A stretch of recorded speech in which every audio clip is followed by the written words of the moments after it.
फिर आपका बहुत स्वागत करता हूं सर। एक बड़ा लंबा अनुभव है आपका। नमस्कार जी। जी। और इतनी लंबी यात्रा, बहुत सारे पड़ाव, बहुत सारी चीजें। सबसे पहले मैं यही जानना चाहूंगा कि बलरामपुर के एक छोटे से गांव में जन्म लेने वाले राम विचार जी, निश्चित तौर पर जीवन में बहुत सारा अभाव, चुनौतियां बचपन से रही होंगी।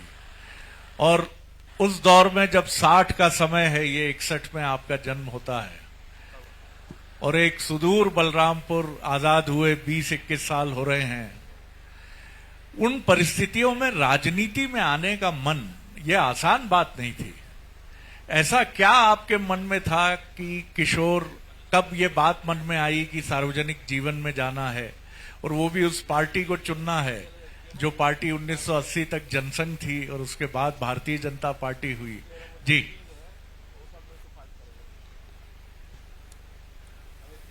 देखिए, सबसे पहले तो मैं बंसल न्यूज को, बंसल न्यूज से जुड़े हुए तमाम सारे प्रतिनिधियों को, मैं इस बलरामपुर जो सुदूर जिला है, हमारे छत्तीसगढ़ का बिल्कुल उत्तरी छोर, झारखंड से लगा हुआ, इधर अगर देखें तो उत्तर प्रदेश और एक सीमा लग जाता है मध्य प्रदेश।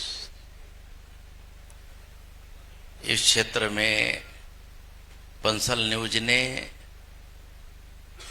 बड़ा अनुकरणीय प्रयास किया कि हम सब जनप्रतिनिधियों की बात को एक उचित मंच देने का जो प्रयास किया, इसके लिए आपका, बंसल न्यूज का मैं हृदय से धन्यवाद देता हूं। धन्यवाद। अब आज इस कार्यक्रम में हमारे नारी शक्ति का दिन है आज, और उसको और सबल बनाने के लिए और सक्षम नेतृत्व देने के लिए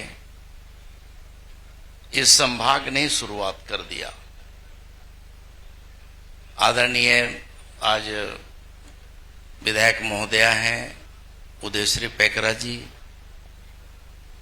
जो एक ग्राम पंचायत से चलते चलते जनपद पंचायत, जिला पंचायत से होकर के आज विधायिका के कुर्सी पे है। दूसरा, हमारा एक और विधानसभा क्षेत्र, वो भी मैं नारी शक्ति का साक्षात एक प्रतिमान के रूप में हमारे शकुंतला सिंह जी, आप इसी जिले और इसी आसपास से लगे हुए, तो आप सब हैं। हमारे धीरज सिंह देव जी जिला पंचायत के उपाध्यक्ष ही नहीं बल्कि एक सेवक के रूप में इस क्षेत्र के लिए लगे रहते हैं।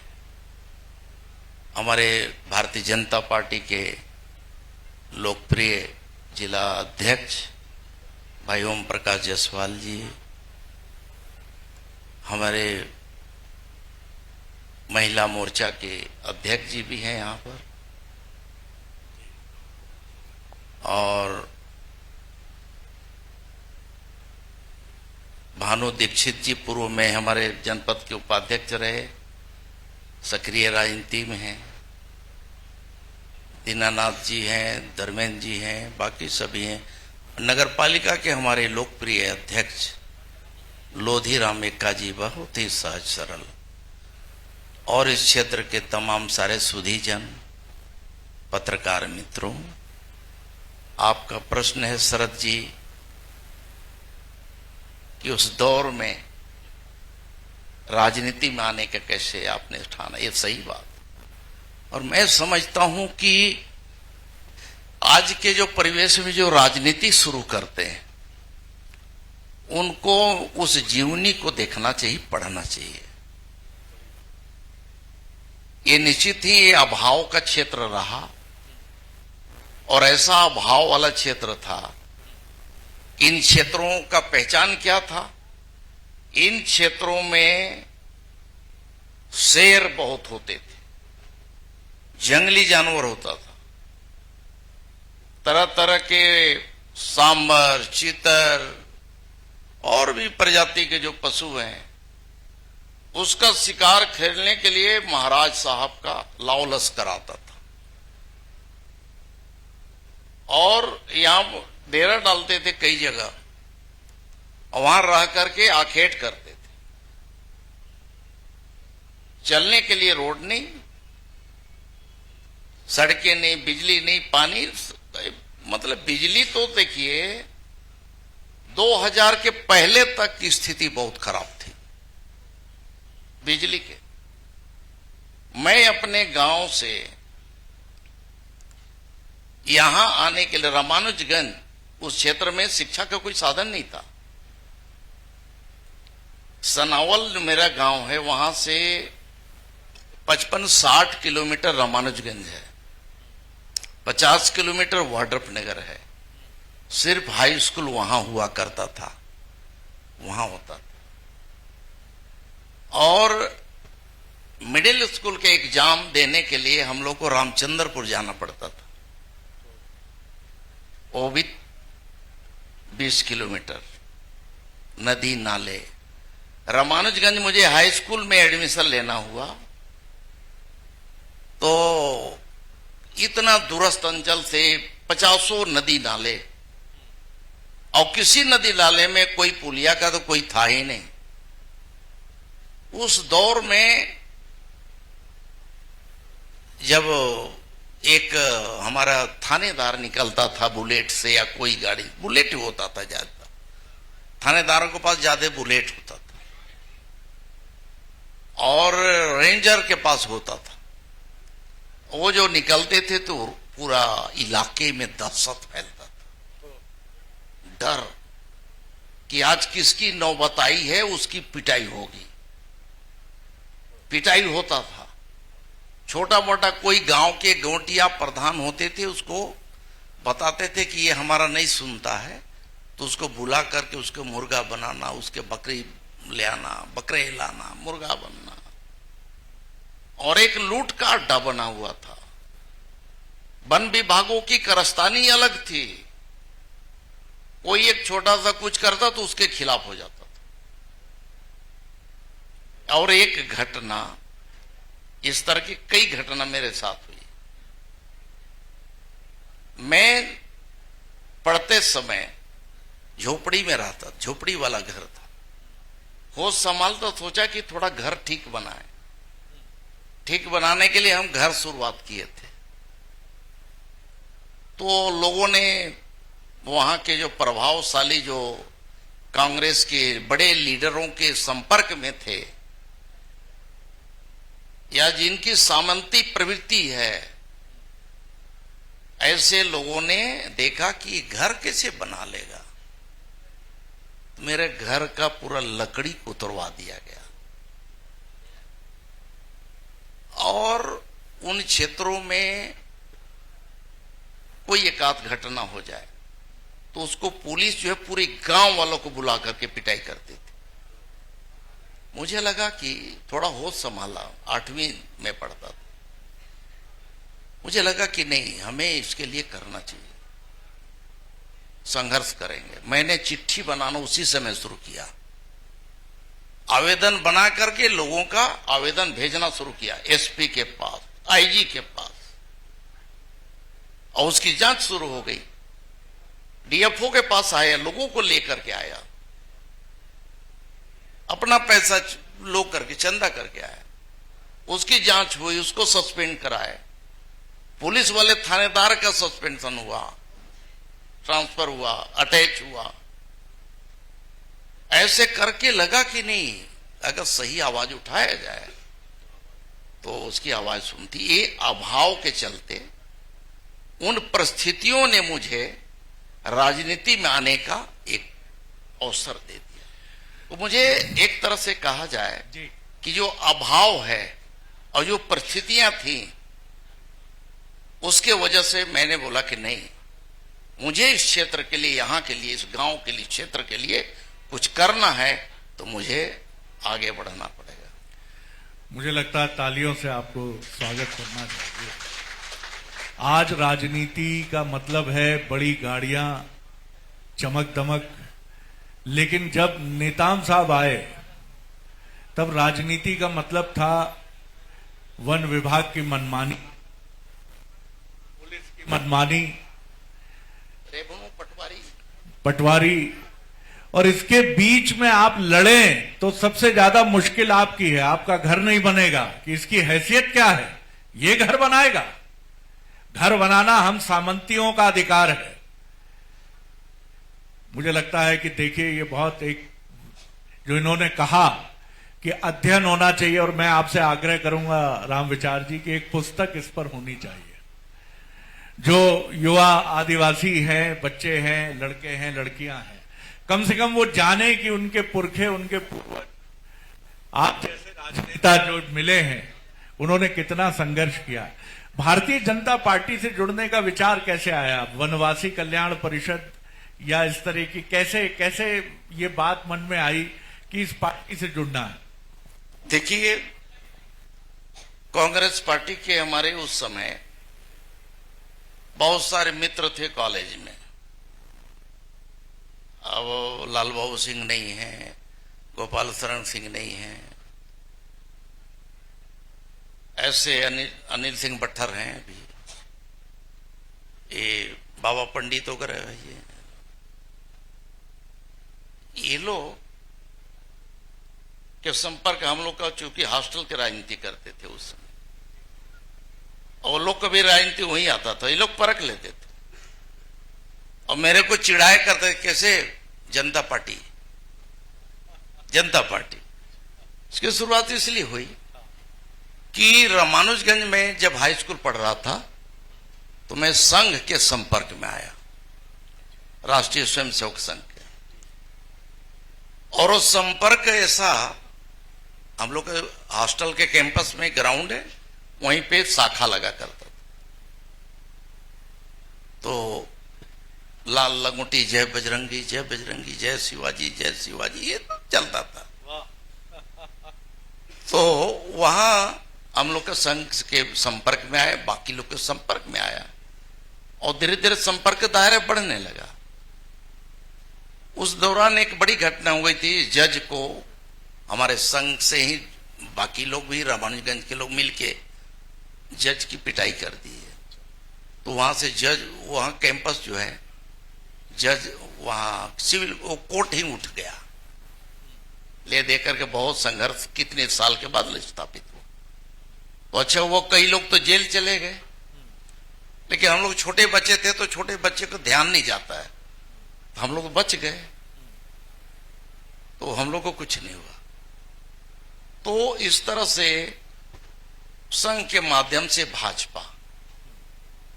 भाजपा को उस समय 77 का जब चुनाव था, तो हम लोगों ने 77 के चुनाव में हॉस्टल वालों का ड्यूटी लगा दिया कि पोलिंग बूथ में तुम लोग को जाके चुटका बांटना। हम लोग चुटका बांटने के लिए चले गए गांव, हर घर, और चुटका बांटते बांटते लरंग साजी बन गए, और लरंग साजी बने, केंद्रीय मंत्री बने। केंद्रीय मंत्री जब बन के आए तो लरंग शाह जी का स्वागत करने के लिए हम लड़कों का, हम लोग करेंगे स्वागत, हॉस्टल वाले मिलके हम लोग स्वागत किए, मेरे नेतृत्व में स्वागत हुआ। वो बताइए 9th 10th में था मैं, 9th 10th में फिर जहां कार्यक्रम होता था तो वहां चले जाते थे। तो लगाव है ना, ये लगाव राजनीति को और मजबूती देता है, या फिर संपर्क संबंध जो है बढ़ते जाता है। वही संपर्क संबंध हमारा आगे तक चला गया। अब मेरे एक तरह से जुड़ाव, लगाव पार्टी के, संघ के विचार के साथ, और पार्टी में उस समय बजरंग लाल जी अग्रवाल पार्टी के बड़े नेता थे इस जिले के, उनके साथ में राधे श्याम जायसवाल जी, बजरंग लाल जी, ऐसे लोगों के संपर्क में आया इस जिले में।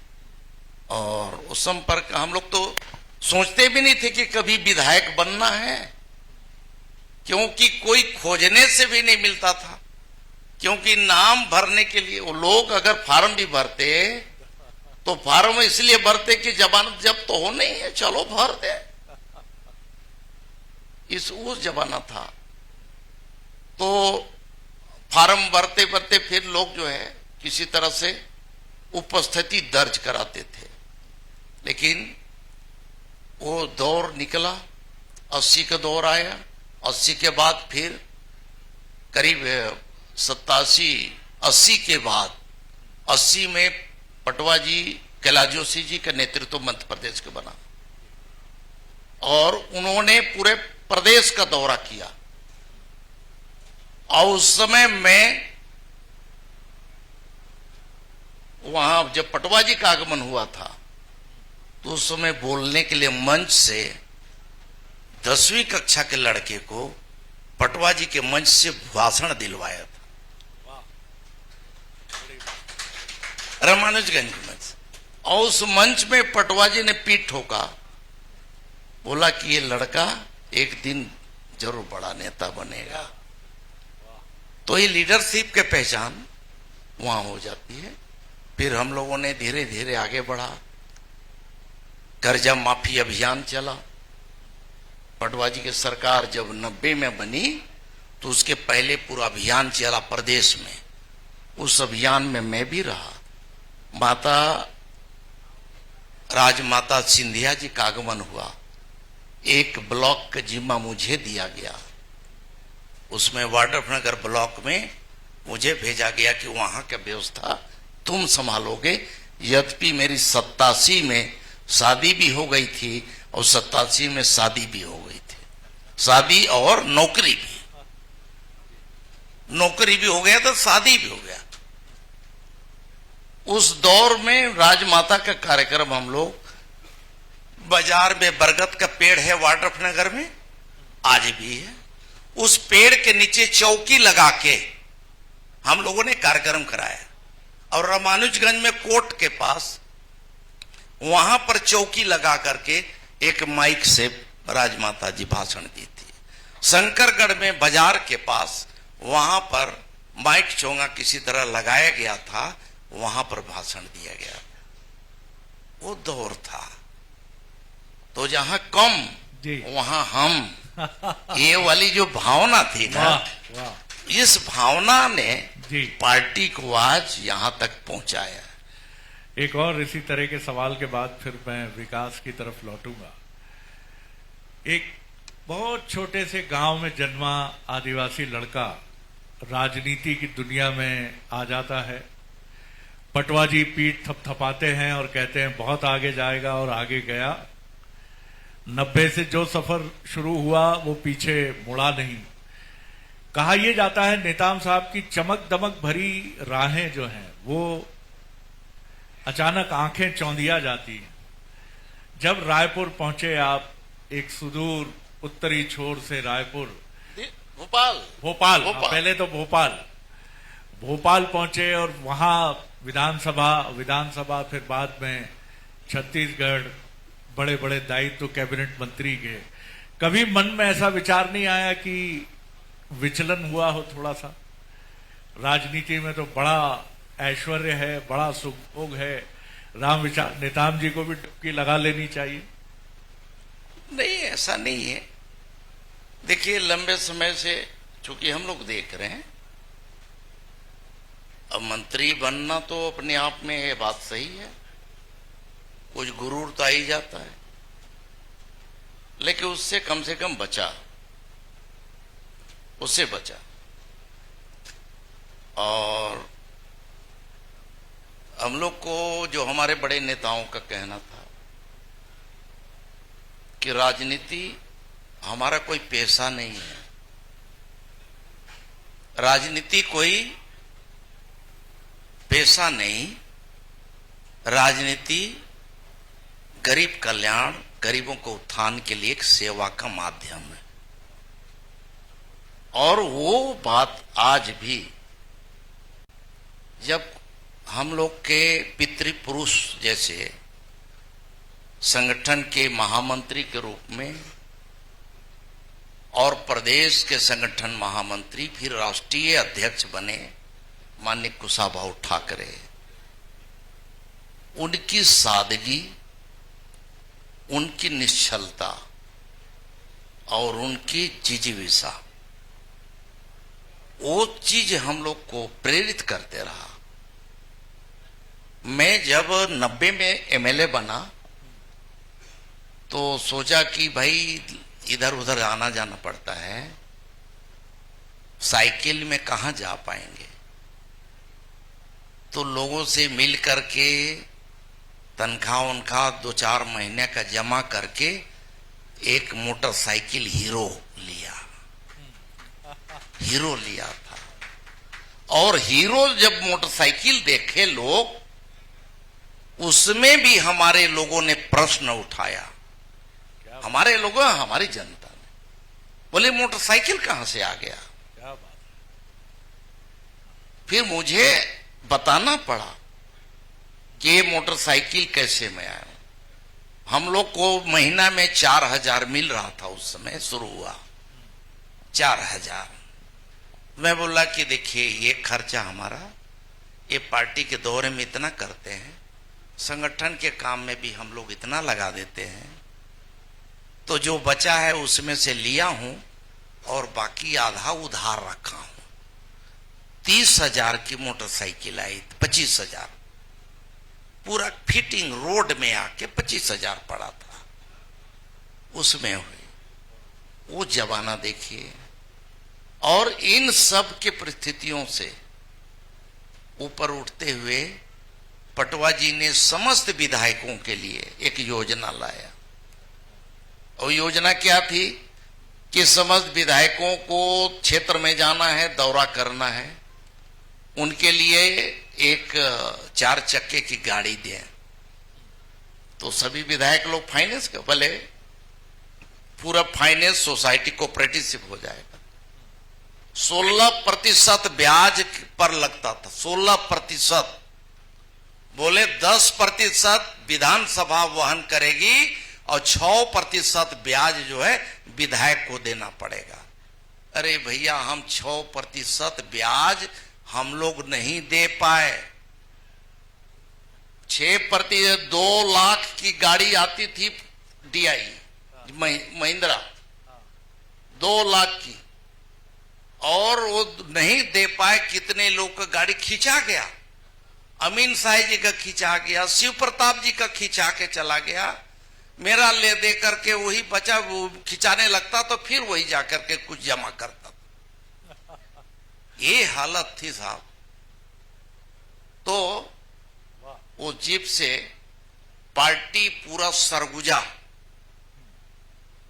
फिर देखिए 98 में जब दौर आ गया, चलाना आपने ही सीखा कि कोई नहीं, ड्राइवर रखा था। अच्छा। ड्राइवर तो थे, और ड्राइवर के बाद कभी कभार में भी है तो चलाना ही पड़ता था, नहीं है ड्राइवर तो।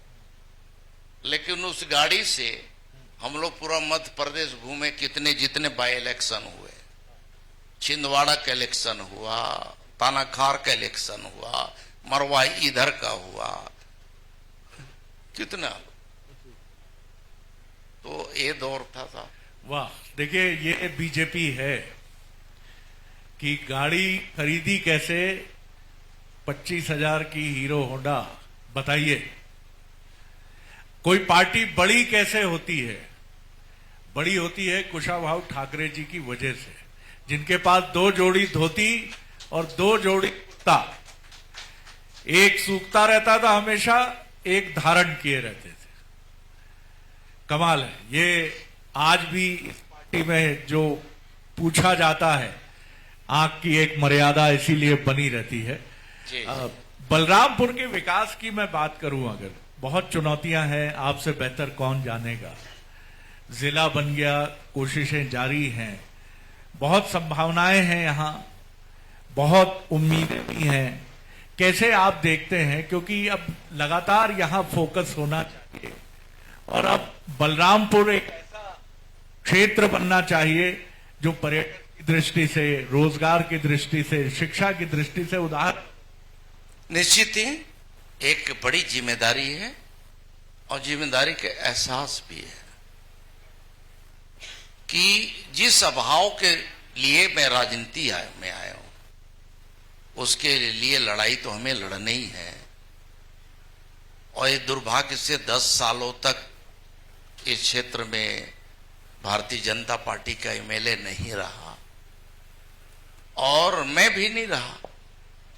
5 साल कांग्रेस की राज रही, 5 साल पहले कांग्रेस के एमएलए रहे। तो जो हम लोगों ने जो बुनियाद जो शुरुआत की थी, जिस प्रकार से विकास के मॉडल के रूप में हम लोगों ने शुरुआत किया था, रोड है, बिजली है, पानी है, शिक्षा है, स्वास्थ्य है, सिंचाई के साधन है, किसानों की समस्या है, उन सब के लिए एक समन्वित प्रयास करते हुए सबसे पहले हम लोगों ने शुरुआत किया। नक्सलियों के लिए लड़ाई, नक्सलियों के खिलाफ उनको यहां से कैसे समाप्त हो। एक चुनौती वो भी थी जो हमें 2003 में सरकार में लाया और 2003 के बाद 8 में भी बहुत कुछ जो है नक्सली समस्या को लेकर के जो वातावरण था और लोगों की जो सोच थी, वो सोच के मुताबिक हमारी सरकार को दोबारा तिबारा लाया। ये पूरा नक्सलियों का गढ़ था और एक तो नक्सली के गढ़, दूसरी बात कांग्रेस का राज। कहां से विकास हुए, कोई काम नहीं हो पाता था, कागजों में हो जाता था। और उसके खिलाफ लड़ाई लड़ना, विकास की गति को तेज करना। मैं स्पष्ट रूप से यही बोलता था कि देखिए, नक्सली समस्या के हल के साथ साथ हम वहां के डेवलपमेंट की गति को भी हम जब तक नहीं बढ़ाएंगे तब तक लोगों का, जनता का विश्वास हमें हासिल नहीं होगा। और इसीलिए आपने देखा होगा कि नक्सलियों के खिलाफ सख्त से सख्त कार्रवाई करना, उसके लिए एक सुनियोजित तरीके से प्लानिंग करना। हमने सबसे पहले इन क्षेत्रों में थानों की संख्या बढ़ाया। आपने देखा होगा कि राजपुर में, यहां पर क्यों बने, राजपुर और बलरामपुर के बीच में, पस्ता में, क्यों? क्योंकि वहां पे थाने, वहां चौकियां उड़ाया गया था, रेस्ट हाउस को उड़ाया गया था, वहां कई लोग के कत्लेआम किया गया था। तो वहां पे थाना का हमने स्थापित किया। बलरामपुर की संख्या को बढ़ाया, डौरा में थाने बढ़ाया, चांदनी या हमारा चंदौरा में थाना बढ़ाया। हाईवे को सुरक्षित करना, क्योंकि उस समय हाईवे भी हमारे सुरक्षित नहीं थे। तिरकुंडा का थाना लाना, मरमा में चौकी बैठाना, इस प्रकार से अनेक के हाईवे जितना सुरक्षित नहीं रहेंगे तो हमारे लोग कैसे आएंगे। तो उस समय एक तो नक्सलियों के खिलाफ मुहिम, कार्रवाई करना। पुलिस की जो संख्या उस समय एक थाने में 12 की स्ट्रेंथ होती थी, उसे बढ़ा के हमने हमारे समय 50 किया गया, 50 किया। थानों का जो संरचना है, मॉडल है, उस मॉडल को हमने बदला कि किसी भी समय अगर अटैक होता है, कई बार अटैक भी हुआ, गणेश मोड़ में भी हमने थाना बनवाया, बाकी जगह चांदों में करवाया, बाकी जगह करा, रघुनाथ नगर, बलंगी, सब इन क्षेत्रों में, सनाउल में। तो थाने का डिजाइन को चेंज कराया कि 50 की नफरी जब आए तो वहां से रह करके कैसे नक्सलियों को मुकाबला कर सके, ऐसा स्थिति बना है। ऊपर से भी गोली चलाना हो तो ऊपर से चला सके, नीचे से चलाना तो नीचे से चला सके, इस तरह के डिजाइन करा के वो भी किए, स्ट्रेंथ भरे, पुलिस फोर्स बढ़ा और पुलिस के खिलाफ, नक्सलियों के खिलाफ सख्त कार्रवाई हुई। हम लोग वही नहीं बल्कि जुडिशियली एक बड़ा मैटर था, तो जुडिशियली को साधने के लिए हम लोग का एक अलग विंग बना, जिसमें कलेक्टर, एसपी के साथ साथ हमारे सिविलियन भी उसमें थे, जो कभी दौरा आते, कुछ भी होता तो कम से कम हमारे कोर्ट का भी, हाई कोर्ट का भी एक माइंड सेट रहे कि नक्सली जो है लोकतंत्र के हत्यारे हैं, आम जनों के कत्लेआम कर रहे हैं, इसलिए उनके खिलाफ भी लड़ाई लड़ना था। तब जाके हमारे लोग को समय पे बेल मिलना, समय पे उनके ऊपर जो है कार्रवाइयां करना, इस तरह की लड़ाइयां लड़े भाई। तो तब जाकर के विकास का जब बात करते हैं तो आज देख लीजिए 10 साल जो ग्राफ गिरा हुआ था उसको फिर से रिवाइव करते हुए हम लोगों ने व्यक्ति मूलक तो दिया ही, हमारी सरकार के मोदी की गारंटी के तहत जो योजनाएं थी उन योजना को बढ़ाया ही। आवास की समस्या इतनी बड़ी थी, आवास की समस्या को दूर किया। हम लोगों ने किसानों की समस्या थी, किसानों का समस्या का हल किया, उनके लिए 3100 रुपए में खरीदी शुरू किया। बोनस का रुका हुआ तो उसको दिया, तेंदुपत्ता का मजदूरी को बढ़ाया, छात्रावास में रहने वाले बच्चों के स्थिति को सुधारा, उनके वजीफा, उनके जो स्टाइपेंड मिलते हैं उसको भी ठीक हो। इस प्रकार से हर सेक्टर में अगर एजुकेशन की बात करें तो जगह जगह में कॉलेज स्थापित किए। आज बलरामपुर में पीजी कॉलेज, रामानुजगंज में पीजी कॉलेज, बलरामपुर में हमारे गर्ल्स कॉलेज भी हो गया, गर्ल्स कॉलेज हमने कराया, ITI जगह जगह में हुआ, हमारे यहाँ तक पॉलिटेक्निक भी यहाँ कराया रामानुजगंज में। तो इस प्रकार से शिक्षा के क्षेत्र में अनेकों high school, higher secondary school स्थापित हुए। पहले कुछ नहीं था, मैं बता चुका हूं। तो ये स्थिति थी, उसे बढ़ते हुए रोड कनेक्टिविटी हमारे लिए जरूरी थी, रोडों का जाल बिछाया। आज ये कह सकते हैं कि इस जिले का कोई ऐसा गांव नहीं है जिस गांव में पक्की सड़क न हो। हर गांव कम से कम पक्की सड़कों से जुड़ा हुआ है। और आज तो ये समझिए कि प्रधानमंत्री जी के मोदी के गारंटी के तहत जो PM जनमन योजना आया उसमें तो हमारे जितने क्षेत्रों में PBTs रहते हैं, विशेष पिछड़ी जनजातियां रहते हैं, उनके घर तक, उनके गांव तक चमचमाती हुई सड़कें बन रही हैं, वहां तक बिजली लग रहा है, वहां तक आंगनबाड़ी पहुंच गया, वहां तक हमारे हेल्थ के एम्बुलेंस से डॉक्टर जा रहे हैं। तो ये कह सकते हैं कि डेवलपमेंट के लिए बहुत सारी योजना में हम लोगों ने काम किया। आज यहाँ बलरामपुर हमारा नगर पहले ग्राम पंचायत था, ग्राम पंचायत हमारे सरकार ने, हम लोगों ने नगर पंचायत बनाए। हमारी सरकार जब आ गई कि जिला मुख्यालय को नगर पंचायत कैसे रखेंगे, उसको नगर पालिका बनाया। नगर पालिका बना, ये हुआ कि आज हर वार्ड में आज 20 करोड़ की लागत के लगभग अनेक रुके हुए काम आज हो रहे हैं। यहाँ स्टेडियम बन रहा है, यहाँ सामुदायिक भवन बन रहा है, यहाँ 6 घोरोपथ बन रहे हैं, बेहतर पानी की व्यवस्था हो रही है, सिंचाई की व्यवस्था हो रही है, पेयजल की अच्छी व्यवस्था किया जा रहा है।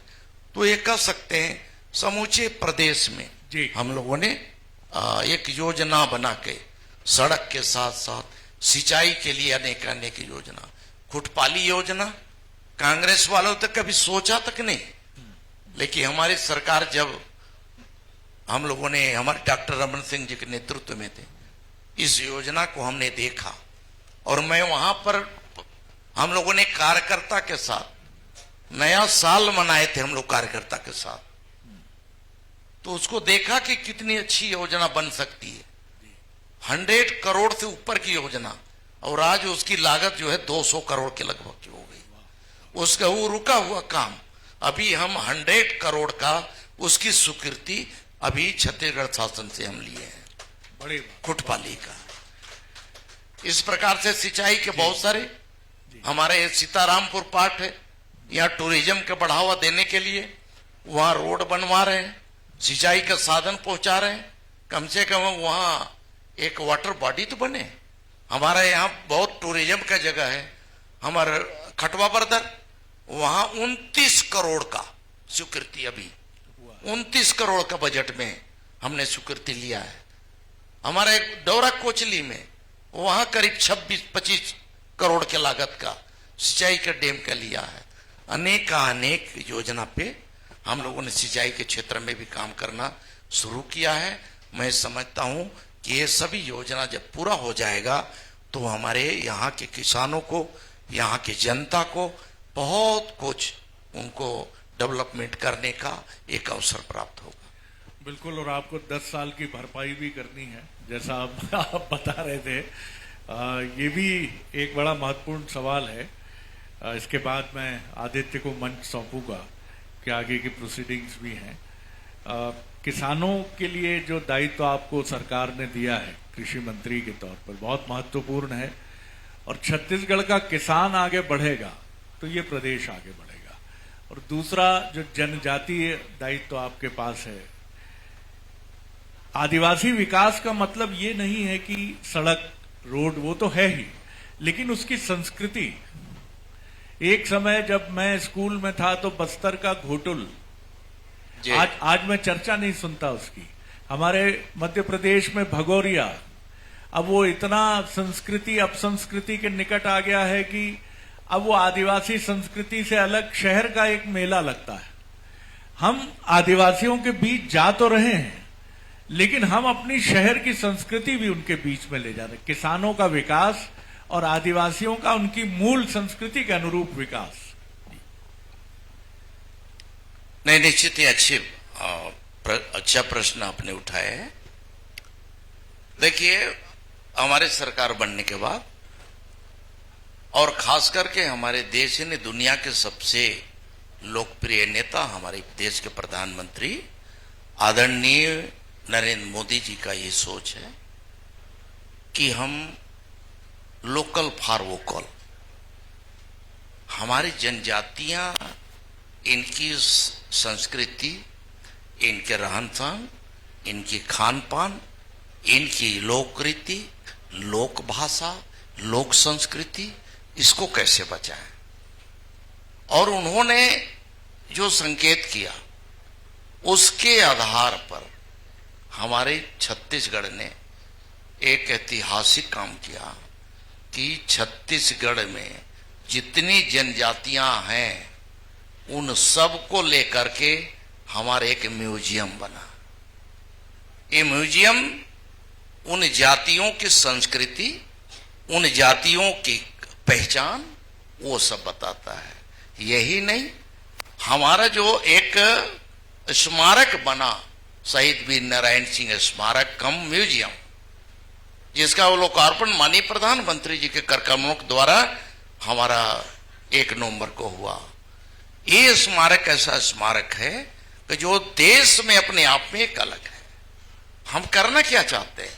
हम यहाँ चाहते हैं कि हमारे यहाँ के जनजाति का जो संस्कृति है बहुत समृद्धशाली है, उसको भी हमारे बचाने की चुनौती है। उनकी धर्म जाति भी बचाने की चुनौती है। उनके साथ साथ उनके आभूषण, उनके तरह तरह के जो औषधि के गुण हैं, उनके जो साज बाज और अलग अलग पर्व त्योहारों में उनके जो नाचने का, गाने का, उनके जो बोली भाषा के आधार पर जो संस्कृति है, गाते बजाते हैं, उन सब को भी हमारी सरकार आने के बाद हम लोगों ने सहेजा है, हम लोगों ने संवारा है। और इसीलिए तो आज बस्तर में हमारा बस्तर पुंडुम हुआ, सरगुजा में हमारा सरगुजा यहाँ उत्सव हुआ, सरगुजा महोत्सव, सरगुजा संभाग का, जिसमें सरगुजा में रहने वाले तमाम सारे जनजातियों के, उनके खाने पीने का, उनके वाद्य यंत्रों का, उनके सांस्कृतिक जो रीति रिवाज है, उनको भी सहेजने का भी काम हम लोगों ने किया और बड़ा मंच दिया उन्हें। बड़े मंच दे करके एक एक चीज का हम लोगों ने संजोने का काम किया है। और जो आज मैं समझता हूं कि ये जो हमारी परंपराएं, हमारे जो रीति रिवाज हैं, वो धीरे धीरे समय के साथ जरूर ये चुनौती है उसे बचाने का, उनकी संस्कृति को बचाने का। लेकिन ये जो आज जो आधुनिक जो पीढ़ी है, इस पीढ़ी का आकर्षण आपको मालूम है, इन पीढ़ी का आकर्षण ये मोबाइल में है, आज तमाम तरह का टेक्नोलॉजी की दुनिया में है, तो है। इसके बावजूद हम लोग उसको सहेज रहे हैं, बचा के रख रहे हैं। मैं समझता हूं कि हमारी सरकार उसके लिए प्रतिबद्धता के साथ आज काम कर रही है। अंत में जरूर जानना चाहेंगे हम, कृषि विकास की संकल्पना आपकी दृष्टि में जो मुख्यमंत्री विष्णुदेव साय चाहते हैं और जिसको आपको साकार करने का दायित्व सौंपा गया है, कि कैसे छत्तीसगढ़ की कृषि और किसान समुन्नत होकर देश में सबसे आगे खड़ा हो। निश्चित ही देखिए, माननीय मुख्यमंत्री जी ने मुझे इतना बड़ा दायित्व दिया है, जो आज 40 लाख हेक्टेयर में हम यहां खेती करते हैं, और जिसमें कि खेती से खास करके प्रमुखता के रूप में धान की फसल लिया जा रहा है। धान का प्रचलन ये जो 3100 हमारी सरकार ने किया तब से और बढ़ा है, और इसीलिए 25 लाख से ऊपर किसानों ने इस बार धान बेचा, 25 लाख से ऊपर, और उनके धान का सही मूल्य मिल सके ये भी चुनौती है। लेकिन चुनौती ये भी है कि सिर्फ हम धान पर आश्रित न रहें। प्रधानमंत्री जी कहा करते हैं कि पर ड्रॉप मोर क्रॉप, मतलब कम पानी में अधिक पैदावार कैसे हो, और जब पैदावार होगा तो हमारे किसानों का लागत मूल्य कैसे कम हो और उसका उत्पादन कैसे बढ़े। हमें उत्पादन को भी बढ़ाना है, लागत को भी घटाना है, इसलिए अनेकानेक मशीनरी भी हम उसमें ला रहे हैं। और इसीलिए माननीय प्रधानमंत्री जी के भावना के अनुरूप, माननीय मुख्यमंत्री जी के भावना के अनुरूप हम लोगों ने कृषि से उनका आय दुगना कैसे हो सके इस पे भी फोकस किया है। और इसलिए हम अगर किसान की बात करते हैं, कृषि की बात करते हैं, तो कृषि में सिर्फ जो है रबी और खरीफ ही नहीं आता, बल्कि इसी किसानी में मछली पालन भी आता है। इसी की खेती कृषि में हमारा फलों की खेती, फूलों की खेती और मसाले की खेती, सब्जियों की खेती, इस तरह के मेडिसिनल प्लांट की खेती, औषधि युक्त पौधों की खेती, ये भी उसी में आता है। उसको भी बढ़ाने की चुनौती है। और इसीलिए मत्स्य पालन, और मत्स्य पालन के साथ साथ में हम लोगों ने पशु विकास, हमारे जो गौ माता है उनका संवर्धन, उसको कैसे करें। हम दूध की जो खपत है हमारे देश में या हमारे प्रदेश में, उस खपत के मुताबिक हमारे प्रदेश में उतना उत्पादन हम नहीं कर पा रहे हैं। उसके उत्पादकता को बढ़ाना और उत्पादन की उसमें लागत को कम करना, इस प्रकार की चुनौती है। इसको देखते हुए हमारी सरकार ने, आदरणीय विष्णुदेव साय जी के नेतृत्व वाली सरकार ने यहां एनडीडीबी के साथ हम लोगों ने समझौता किया। इसीलिए किया कि नॉलेज शेयरिंग की आज जरूरत है, नॉलेज का भी जरूरत है। उनका हम सहयोग ले रहे हैं। उनके अनुसार छत्तीसगढ़ में कैसे हमारा मिल्क रूट कैसे बढ़े, मिल्क का हमारे चेन कैसे बढ़े, उनका प्रोडक्शन कैसे बढ़े, जगह जगह में हम कैसे वहां पे चिलिंग प्लांट स्थापित कर सकें, कैसे लोगों के संवर्धन के लिए, उनके आर्थिक उन्नयन के लिए गांव में दूध एक आजीविका के एक माध्यम बने, लोगों का आजीविका का माध्यम बने। उसके लिए अच्छे दुधारू पशुओं का वितरण ये भी चालू कर रहे हैं। दुधारू पशुओं के साथ साथ जब दूध का जो उत्पादन होगा तो जगह जगह में हम लोग उसका चिलिंग प्लांट बना रहे हैं, जो बनाने की योजना है। और इसके साथ साथ में कलेक्शन सेंटर 2 गांव 4 गांव के बीच में, जब दूध उत्पादक किसान वहां तक दूध उत्पादन लेके जाएंगे तो उनका कलेक्शन करेंगे और उनका पैसा वही चढ़ेगा। इस प्रकार की योजना हमारी चल रही है, बहुत तेजी से बढ़ा रहे हैं। आगे चल करके हम लोग पशुपालन में सिर्फ ये दूध उत्पादन नहीं बल्कि बकरी पालन भी है। बकरी से बहुत बड़ा आय हो सकता है। मुर्गी पालन है, हमारे यहाँ जैविक मुर्गियां हैं, मुर्गे अच्छे हो रहे हैं। इसका हम लोग कोई न कोई स्कीम बना रहे हैं। मत्स्यों का कैसे के हम ये क्षेत्र हमारा बन सके। मछली पालन के लिए हमने यहाँ पर एक हेचरी का भी स्वीकृति कराया है, जिसका काम चल रहा है। जगह जगह में हमने खुद इसमें हम नवाचार करना चाहते हैं कैसे लोगों का आर्थिक रूप से समृद्धि आए, सक्षम बने, तब जाकर के हमारे बलरामपुर जिला, यहाँ के हर नागरिक, हर गरीब किसान एक समृद्धशाली जीवन अपना जी सकता है, अब समृद्धि की ओर जा सकता है। तभी हम कह सकते हैं कि विकसित छत्तीसगढ़ अगर बन रहा है, विकसित भारत बनेगा, तो बलरामपुर जिले का भी सहयोग उसमें और दिखाई देगा। ये भावना लेकर के हम लोग काम कर रहे हैं। बहुत बहुत धन्यवाद राम विचार नेताम जी कि आपने अपना विचार, अपना विजन, अपनी सोच, अपनी दृष्टि हम सबके सामने रखी। और हमारी बहुत शुभकामनाएं हैं कि जिस सरलता से आप मजबूती से, सरलता से, दृढ़ता से राजनीति करते रहे हैं, छत्तीसगढ़ को बहुत आवश्यकता है आपकी, आपके अनुभव की, आपकी दृष्टि की। और आपकी सरलता ऐसी ही बनी रहे तो नई पीढ़ी के जो राजनेता हैं उन्हें ये सीखने को मिले कि लंबी पारी खेलनी है। अगर आपको सचिन तेंदुलकर या विराट कोहली होना है तो वैभव सूर्यवंशी की तरह पहले 2 छक्के लगा के आगे नहीं बढ़ सकते आप। आपको पिच पे लंबे टिक के पारी खेलनी है तो राम विचार नेताम जी की तरह होना चाहिए। बहुत धन्यवाद सर, बहुत धन्यवाद।